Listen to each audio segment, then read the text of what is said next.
Good afternoon. This is Tom Asprey with the Viper Report. It's Thursday, April 18th. Heading into a long weekend, and wish all of you a happy Good Friday and Easter weekend. And those 3-day weekends are always very nice. So let's take a look at the markets and also what my analysis was a week ago. Just a few minutes before the close, you can see the Dow showing a nice gain, as are the transports. The transports have been leading the way all week. I think they'll be the top gainer by far. Utilities are up a little bit today. They've been down most of the week. S&P up slightly. NASDAQ 100 only up slightly today, but it's been the leader again this week.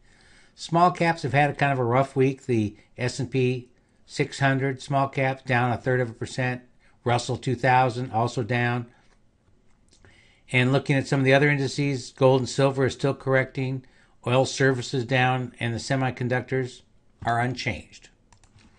As we head into the close, you can see the market internals, despite the positive price action, are slightly negative.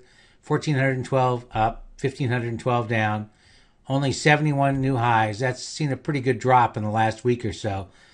So that's something that'll bear watching. In last weekend's article, I comment on the bullish technical outlook, but the fact that the market was getting stretched after the run to the upside. This table is one that's typically in both the Viper ETF and the Hot Stocks Report. Shows how we closed relative to some of the key parameters. The weekly Stark band, I think the S&P or the SPY and the QQQ in the last 2.5 years, they've only been above that weekly Stark band 8 to 10 times. And you can see at the week started, they were just a couple of percent below it. The Qs came pretty close this week. The Russell is much further below its Stark band. And also the distance between the 20 DMA. And I teach in my courses that 20 DMA is a good support level. So that this just means that you could get a 2% pullback at this point on Monday in the S&P, and it'll just take it back to support. The message is that as the market has been grinding higher for a few weeks, it is still positive, but it's a tough market to chase as we get closer to these Stark bands and the market becomes more overextended. There have been a lot of good stock opportunities. You can see Alaska Airlines, we took some partial profits on Wednesday. We had a nice run to the upside. They have earnings next week. So we sold out half the position on strength here, holding the other half going into earnings. They will likely tighten up the stop further. You can see it closed well above its quarterly pivot just a week ago.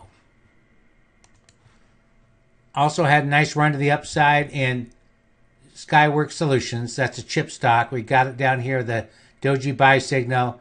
Got out a few points early on Tuesday. It's pulled back sharply. Now the first support, OBV here, is still positive. We did recommend that traders sell half their position in XLY. That's a consumer discretionary ETF on the opening today. You can see it got back to this quarterly pivot resistance as well as a bunch of other targets we had on the upside. So it could see a pullback. Overall, still looks positive. So if we get a deeper pullback, we'll look to buy back in.